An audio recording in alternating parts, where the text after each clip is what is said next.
Hey everybody, I'm doing another non-scripted video. This time I'm reacting to the CMA Award nominations. I know I made a video on why I don't want to watch the ACM Awards anymore, but at least to me, there's a little bit of investment I still have with the CMAs. On a tier list of all the Country Music Associated awards, I would put the CMTs in dead last. They have no correlation of what's popular and what's actual quality. ACMs would be next. They really only care about popular stuff. CMAs often have some quality mixed with just some blatant popular stuff I don't really think is good. And the Grammys, I think for the most part, uphold quality first and foremost when they do their stuff. So I'm a little bit interested in these nominations, especially Album of the Year. That's the one I really only care about. There was a lot of great records that came out between June of last year to July of this year. Like Chris Stapleton put out a record, Hardy put out a record, Kelsey Ballerini put out a really good acoustic version of her album, but I doubt that'll see a nomination. Dixie Chicks made a great record. Brothers Osborne did one, as you can see in the little corners are there. Yeah, I do think there's a lot of good stuff to be nominated, and I'm hoping it shows up here. I don't really care about the other ones, because albums, I think, is the top award an artist can receive, rather than Entertainer of the Year, because no matter what the award show it is, they always botch that. So let's get into these reactions. So Entertainer of the Year is Eric Church, Luke Combs, Miranda Lambert, Chris Stapleton, and Carrie Underwood. All in all, I think these are well justified. Eric Church has his reasons of being here, a massive influencer for vaccinations in COVID times for live performances. So there is a fair amount to say he deserves nomination. Not only mention, even though I don't like Heart and Soul the most, it's a vastly experimental, very engaging record, even though it has a couple duds. But yeah, I see it. And Luke Combs is obvious. He's the star of country music. Like, no one really comes close to him. And it's pretty obvious why he's here. Hits like Better Together, Forever After All. I do see him winning this award. I don't really think he deserves it this year. I think last year was a better year for that. But for the most part, I see why he's there. Miranda Lambert too, but I think she's the weakest one, and I doubt she wins this. Because while I enjoy the Marfa tapes, and it's probably a top 3 record at the moment for mainstream country, she didn't do much this year. She was not that active in the community compared to others, and it's a little weird. I'm fine with her being nominated. I think it's a well justifiable one. It's just I don't see her winning this. Chris Stapleton, I do see him winning this quite a lot. I think he has the means of deserving it. Starting Over is an excellent record. Starting Over, the song was really good, and it got some commercial success, which is nice to see. Carrie Underwood, another one. I understand why she's nominated, but it's kind of a joke nominating her after all this time, and you don't give it to her. So but I get why she's nominated. I think it's a good one. I'd rather see her up here than someone like Thomas Rhett or Dierks Bentley, who've done things I either don't like or done practically nothing. So let's move on. Female Vocalist of the Year is Gabby Barrett, Miranda Lambert, Ashley McBryde, Maren Morris, Carly Pearce. All of these are solid nominations. I mean, I don't really care for Gabby Barrett for whatever she does. Miranda Lambert, yeah, it's an obvious one. Ashley McBryde put out a great record, some solid singles. Maren Morris is the one I'm confused at because Maren Morris has had nothing going on for like the past year. It's just weird seeing her here because The Bones was pretty much done with its momentum by June 2020. And while I do think Better Than We Found It is a fantastic song, it didn't really get much critical success compared to the Highwomen, and it's just a little weird seeing her here. I want new material from Maren, but I don't think she deserved this nomination because she's done nothing. I think it's just she's Maren Morris. She needs to be nominated, and that was the reason. Carly Pearce, I'm absolutely glad to see, and I hope she wins this award because she deserves it. 29, great album. Next Girl got some solid success, and it's just nice to see a woman for once get a lot of the notoriety the men are having in the genre, and I hope she wins this. She deserves it. Male Vocalist of the Year, Dierks Bentley, Eric Church, Luke Combs, Thomas Rhett, Chris Stapleton. Um, they're it's more like a rehash of the Entertainer of the Year nominations, just like subbing out Carrie for Dirks and Miranda for Thomas. And I genuinely don't care that Morgan Wallen is in here. I genuinely don't care. I could care. Yeah, I just don't care. It's because sure he put out a massive album, but it's the one I've had the least. It's had the least impact on me. I don't revisit this album in full ever. I revisit the songs I like: "Sand in My Boots," "Wondering About the Wind," 865. But that's it. I don't care. And like everyone says, oh, he must be nominated. Look how much money he made. Yeah, I'm not for quantity over quality. I'm always a quality over quantity with a little bit of a mix in between. But yeah, the songs I believe deserve some recognition, but himself and the album not so much. So I'm cool with him not being here. But I think Hardy should have been here. Like, where is Hardy in all of this? Dierks Bentley, like, he did nothing this year. Even Thomas Rhett, who put out an album I don't really like, did something. Dierks Bentley only did like 2 songs. That was it. I don't think that really justifies a male vocalist of the year nomination. I think it should have went to Hardy for his songwriting capabilities on a rock, with how much he's doing with the country music community at the moment for Hicks Tape Volume 2, which is featuring a lot of artists and bringing them all together. I think it's very impressive. And having Dirks on this is just kind of stupid to me. He's the one I doubt he will win. I think this is definitely going to either Combs or Stapleton, preferably Stapleton. But let's move on.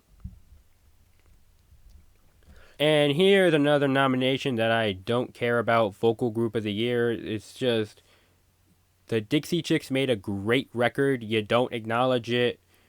And you have all these people, almost all of them, who have made subpar or boring albums or put out some boring material like Lady A. I genuinely don't care what they do. Little Big Town put out a decent record with Nightfall, and I do see why that was there, so I'll give them a ledge. Midland, I'm glad to see, and I hope they win. The Last Resort was a great EP. Old Dominion, they've done nothing this year besides that boat song, so I don't care. Zach Brown Band, while they did put out some stuff, like, no one's talking about it. Like, at least people will remember how awful The Owl was. No one's going to remember the comeback because after 2 flops of albums, no one wants to see you again. And I think they've dug their grave with The Owl as much as I ironically enjoy it. So it's just sad that they won't nominate the Dixie Chicks, who put out such a phenomenal album. And it's kind of a shame. Let's move on to Vocal Duo. Yeah, it's another predictable category that they just had to fill in the nominations for, like, Brooks and Dunn. What have they even done? They're not even together anymore. Why are you nominating them? Like, who cares? Like, it's Brooks and Dunn. Yeah, sure, they're legends, but legends don't deserve to be nominated in 2021. I'm sorry. Brothers Osborne, I'm glad to see. Dan and Shay, I get why they're here. Florida Georgia Line, I don't really get why they're here. I think they're just here to fill in a slot. Like, Life Rolls On was an album nobody really cared about anymore. Maddie and Tay is fine. They didn't do anything either. I see this going to Brothers Osborne or Dan and Shay. Preferably Brothers Osborne. Like, I don't really care. The Dan and Shay record was mediocre.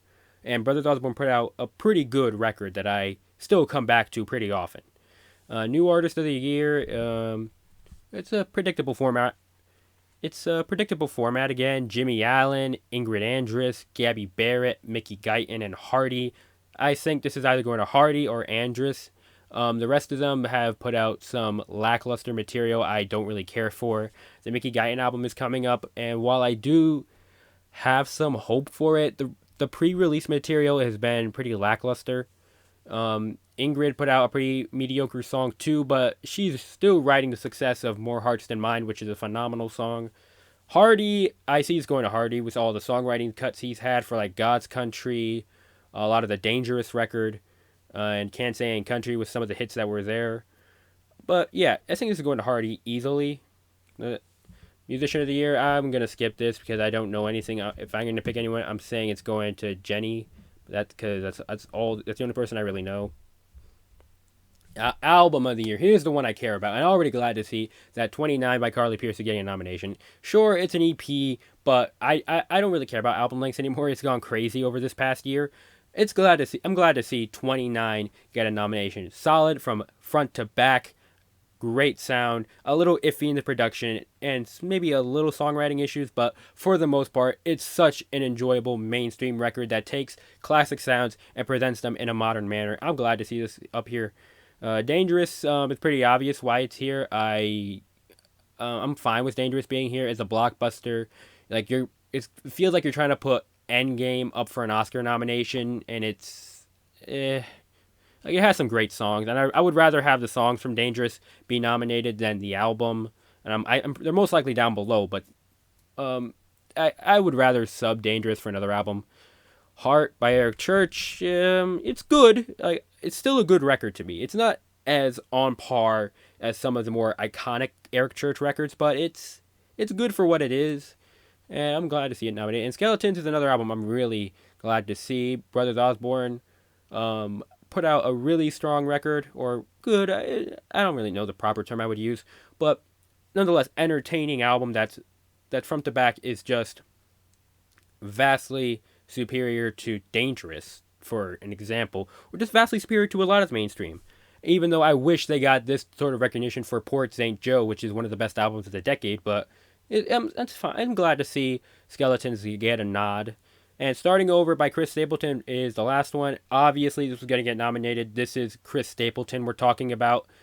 Excellent record. The best on this entire list. Not even close. As much as I love 29, it's not even close to Chris Stapleton. Financially successful, critically acclaimed. There's not much you can do to argue that it doesn't deserve this. It is, not only am I hoping it wins, it is the front runner to win. Like, if I had to do a ranking list of these 5 albums, I'd say last place, Dangerous. Second or fourth place, Skeletons. Third place, Heart, even though Heart and Skeletons are pretty interchangeable for me. Second place, 29, and up top, Chris Stapleton. Excellent record. I hope this wins. Single of the year, Famous Friends by Chris Young, Kane Brown. I don't care. I really don't care about that song.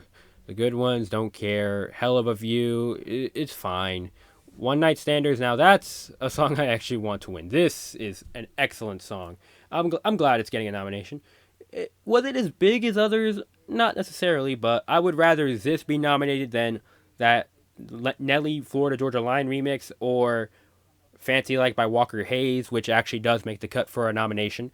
But yeah, it wasn't as big, but there's a lot I think that say that it deserves Single of the Year, and hopefully the more this occurs, the more quality will be present in country radio until it dies.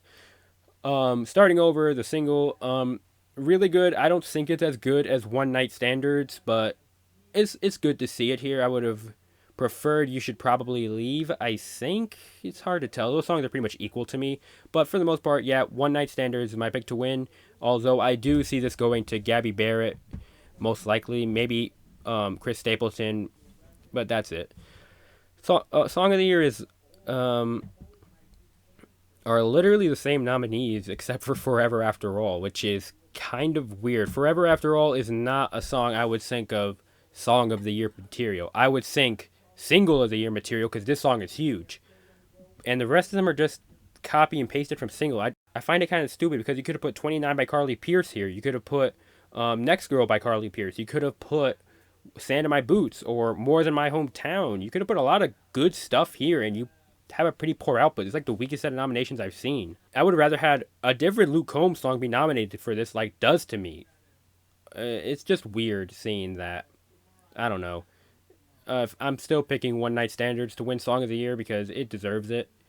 Musical Event of the Year, By Dirt, by Jordan Davis and Luke Bryan. I barely remember that song, and it was kind of boring to me. Chasing After You by Ryan Hurd and Maren Morris, Snooze Fest. Drunken I Don't Want to Go Home, Elle King and Miranda Lambert, Snooze Fest. Famous Friends, Snooze Fest, and Half of My Hometown by Kelsey Ballerini featuring Kenny Chesney is probably my favorite. Like, it's just much more entertaining. It's catchier. It's more fresh, and at least it has somewhat of a narrative to it. It's more of the emotional core of that album, and I'm kind of annoyed that this got a nomination, but Kelsey never did, even though it's like vastly superior to Heart, Dangerous, and Skeletons. It's kind of annoying. Music video of the year, like, I really don't care. Like, this is why I don't watch the CMT Awards. Jason After You, that video was just weird. Famous Friends, whatever. Gone by Dierks Bentley, and then Half of My Hometown and Younger Me. This is pretty close. I'd probably give it to Half of My Hometown. Younger Me is also a pretty good music video. I'd give this to Half of My Hometown because it's pretty interesting with how it's the lighting of it. But that's it. That's all the nominees. Overall, I'd say these nominees are, for the most part, well justified, well earned, and truly represent the more quality country music can offer. There's a few snubs, obviously, with the Dixie Chicks, Kelsey Ballerini, even some Miranda Lambert stuff, even some of the. I wouldn't even mind if My Savior was nominated for Album of the Year. And like Alan Jackson put out a great record with some great stuff, and it's kind of annoying that we don't bring back we'll bring back Brooks and Dunn to replace the Dixie Chicks, or wait, no, it doesn't make sense. But we won't nominate Alan Jackson or George Strait or Reba McEntire or Vince Gill, who put out amazing albums in the past 2 years, or have more quality picks like the Highwomen. I'm cool with the nominees, and they're going in a much more positive direction than they were last year, but I think they could be better. I'm very excited to see who wins Album of the Year. I think almost all of them are award worthy to me. Let's just say all of them, because there's a reason for each one winning. But I'm hoping Starting Over, and I'm thinking most likely Starting Over is going to win. If you think Morgan Wallen should have been nominated for a lot of things, don't care. If you truly think popularity matters in an award show, you're not stupid, but you don't really pay attention to what award shows really are. So take it or leave it. Morgan Wallen's not here. I don't care. Should you? I don't care either. But that's it. I think the nominees are solid. They're tight. And I'm hoping, for the most part, we just keep going from here and nominate more and more quality artists, more quality songs, and more quality albums. I think, for the most part, CMA Awards did a pretty good job with these nominations. And that's it. Hope to see you next time. I probably won't react to whoever wins because I genuinely don't care, except for Album of the Year. That's it. Goodbye.